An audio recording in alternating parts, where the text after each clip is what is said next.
We're going to take a look at the major transit projects that are underway in Toronto and see what the latest is with each. If there are any details that you think that I've missed, then please let me know in the comments. The following are going to be covered in this video: the Finch West LRT, the Eglinton Crosstown, Scarborough subway extension, and the Ontario line, in that order. So the Finch West LRT, an 11-kilometer light rail transit line designed to serve Toronto's northwest, is nearing the final stages of construction and is projected to open now in 2025, but that remains a moving golf pole. Stretching from Finch West Station on Line 1 to Humber College's North Campus, the LRT includes 18 stops and promises a significant boost to transit connectivity in a historically underserved area. Most of the track's overhead wires and signaling systems are now installed and working. Station construction is largely complete, with work focusing on finishing details and small touches. Vehicle testing is underway, with trains running along segments of the line to evaluate the system's safety and reliability. Metrolinx is working closely with the contractor Mosaic Transit Group to finalize preparations for service. Like many large-scale projects, the Finch LRT has faced delays stemming from supply chain disruptions, particularly during the COVID-19 pandemic. These delays impacted the availability of materials and skilled labor, pushing back the completion timeline. A significant early challenge was relocating utilities along Finch Avenue, a process more complex and time-consuming than initially estimated. This issue has been a common obstacle for Toronto LRT projects. Prolonged construction has caused frustration among local businesses and residents. Traffic disruptions, reduced accessibility, and noise complaints have been persistent issues throughout the build. Extreme weather, particularly in winter months, occasionally slowed outdoor construction and track installation. One of the things that is holding this line up from opening is a dispute between Metrolinx and one of the contractors. I think that this was Mosaic Transit Group, but I don't remember now, so if you do remember, well, let me know. From my perspective, the Finch West LRT is a critical addition to Toronto's transit network. Northwest Toronto has long suffered from inadequate transit infrastructure, relying heavily on buses that are often overcrowded and stuck in traffic. This LRT will provide a reliable and efficient alternative, reducing commute times and connecting residents to Line 1 and Humber College. That said, I can't overlook the frustrations caused by the delays. While construction projects of this magnitude inevitably face hurdles, the timeline extensions diminish public trust in Metrolinx and its contractors. For a city that's transit-dependent as Toronto, these delays underscore the need for better project management and communication. One area where the project shines is in its commitment to accessibility and modern transit standards. The fully accessible stops and integration with other transit systems are forward-looking features. However, I wonder if the system will be future-proofed enough to handle growing ridership. Toronto's transit projects often seem designed for the present rather than anticipating future growth, and that might leave us scrambling for solutions again in a decade. Despite the setbacks, I believe the Finch West LRT will eventually transform how Northwest Toronto moves. The key now is ensuring the project stays on track for its revised timeline and delivering a system that meets the community's needs.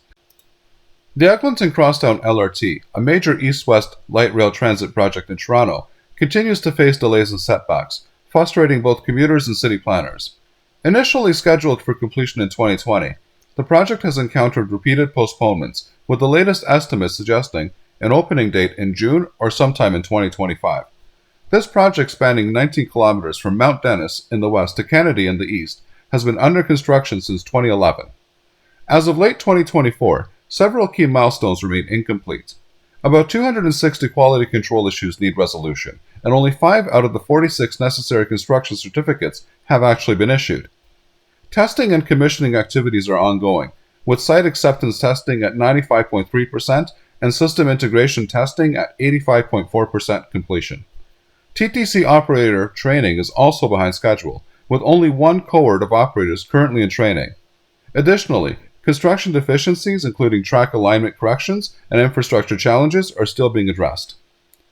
The Crosstown LRT has faced numerous obstacles. Prolonged disagreements between Metrolinx and Crosslinx Transit Solutions, the consortium responsible for the project, have contributed to delays.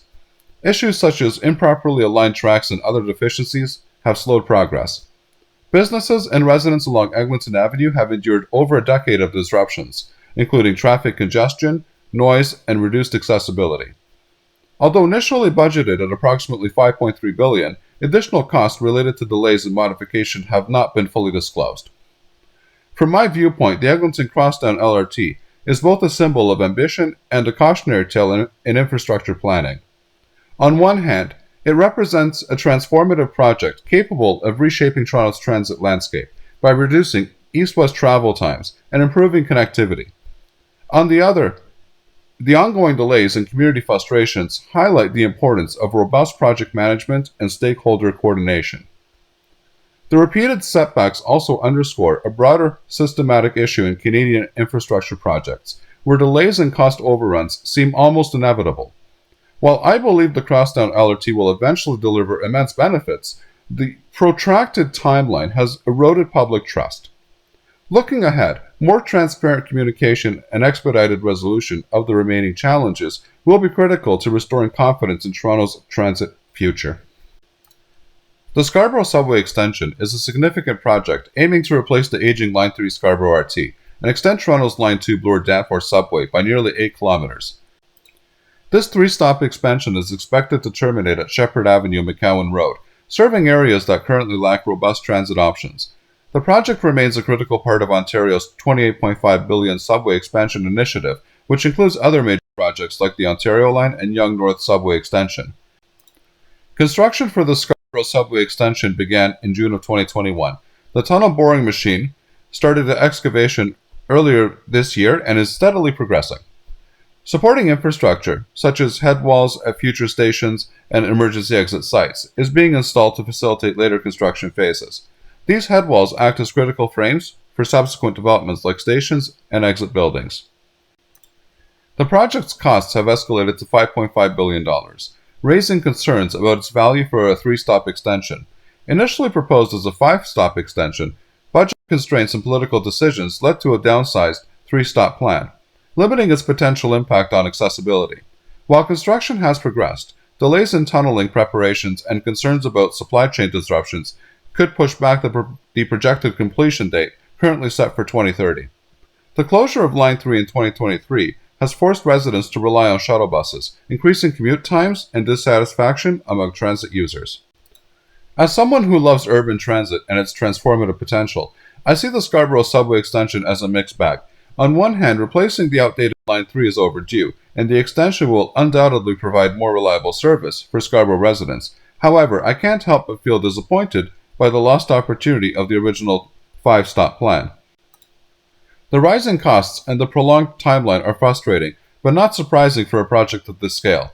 I hope the lessons learned from the Scarborough subway extension will inform better planning for future expansions, focusing on maximizing ridership and accessibility while minimizing disruptions during construction. Despite its flaws, I think that the Scarborough subway extension is a necessary investment to improve Toronto's transit network, and I look forward to seeing its completion and eventual impact on the community. The Ontario Line is a significant and ambitious project underway in Toronto, and it's one that I have mixed feelings about.